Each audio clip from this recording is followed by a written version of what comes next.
आप सभी को मेरा प्रणाम, अभिनंदन। योग दर्शन के समाधि पाठ के 42वें सूत्र की आज चर्चा करेंगे। सूत्र है तत्र शब्द अर्थ ज्ञान विकल्पेह संकीर्णा सवितर्का समापत्ति।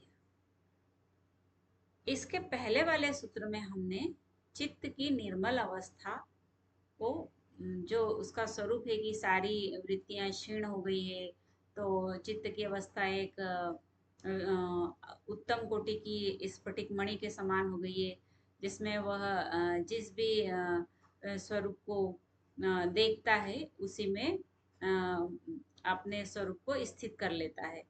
तो यह जो चित्त की निर्मल अवस्था थी, इसे समापत्ति कहा। अब ये जो समापत्ति है यह दो तरीके की है, वो प्रकार बताए गए हैं। 42वें सूत्र में एक प्रकार बताया है सवितर्क, और 43वें सूत्र में निर्वितर्क के बारे में चर्चा की गई है। तो आज हम 42वां सूत्र देखेंगे। तत्र मतलब उनमें, किसमें? समापत्ति में। जो दो प्रकार हैं उनमें शब्द अर्थ ज्ञान विकल्पेह संकीर्णा। तो शब्द अर्थ ज्ञान के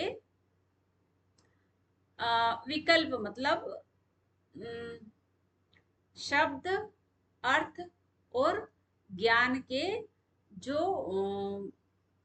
विकल्प हैं कि या तो शब्द है या ज्ञान है या अर्थ है, तो इसमें जब मिला जुला हो, संकीर्णा मतलब मिला जुला, कि जो चित्त है वह किस पर लग रहा है, शब्द पर लग रहा है, अर्थ पर लग रहा है या ज्ञान पर लग रहा है, इसका भान नहीं होता है।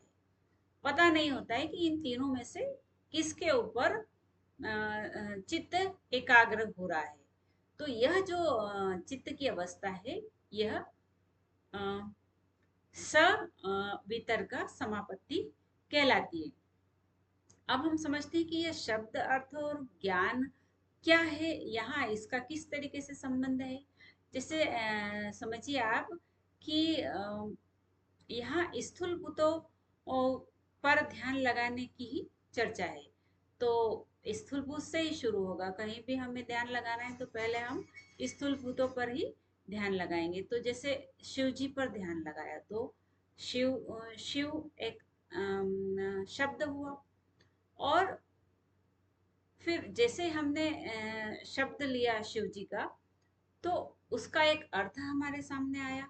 अर्थ में क्या सामने आया? एक छवि सामने आई कि सिर पर जटाओं में गंगा जी बह रही है, और गले में नाग है, हाथ में त्रिशूल है, एक हाथ में डमरू है।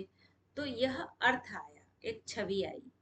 और ज्ञान आया कि इस छवि में जिसे हम देख रहे हैं उसके बारे में जो ज्ञान है। ज्ञान में क्या है कि जो शिव जी हैं वह योग के आदि गुरु हैं, और जो वह अनंत है, वह सर्व ज्ञानी है, वह सर्व सर्वत्र व्याप्त है। तो वह आदि है, अनंत है। यह जो भी हम उनके बारे में जानते हैं, जो हम उनके बारे में कल्पना करते हैं, तो यह ज्ञान आया। तो जब हम शिव जी पर ध्यान लगा रहे हैं, तो यह जो सवितर्क समापत्ति की अवस्था है चित्त की, इसमें हम शब्द पर ध्यान लगा रहे हैं या अर्थ पर ध्यान लगा रहे हैं या ज्ञान पर ध्यान लगा रहे हैं, यह मिला जुला रहता है।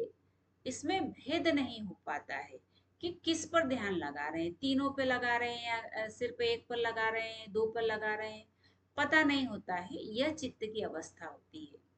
और समापत्ति दो तरीके की होती है। ये तो 42वां सूत्र था जिसमें सवितर्क समापत्ति की चर्चा हुई। और जो निर्वितर्क समापत्ति है वह 43वें सूत्र में उसकी चर्चा है। मैं शॉर्ट में बताऊंगी उसमें, ताकि कंपेयर किया जा सके। निर्वितर्क में क्या होता है कि जो शब्द है, शब्द भी चला जाता है और ज्ञान भी चला जाता है, सिर्फ अर्थ रह जाता है। मतलब जो चित्त की अवस्था है वो और निर्मल हो जाती है ध्यान करते करते, कि नाम भी चला जाता है, ज्ञान भी चला जाता है, सिर्फ एक छवि रहती है सामने। और उसी छवि में जो साधक है वह अपने आप को उसी छवि में तादाकार कर लेता है। तो यह जो अवस्था है चित्त की, यह निर्वितर्क समापत्ति कहलाती है। तो आज हमने सवितर्क समापत्ति के बारे में समझा। शब्द अर्थ व ज्ञान तीनों में भेद नहीं हो पाता है कि कहाँ ध्यान लग रहा है। ऑब्जेक्ट एक ही है, पर ऑब्जेक्ट में भी उसका नाम होता है, उसका अर्थ होता है और उसका ज्ञान होता है। तो बड़ी गहरी और सुंदर बात कही गई है। आई होप आपको बहुत अच्छे से समझ में आया होगा। करे योग रहे निरोग। अभिनंदन।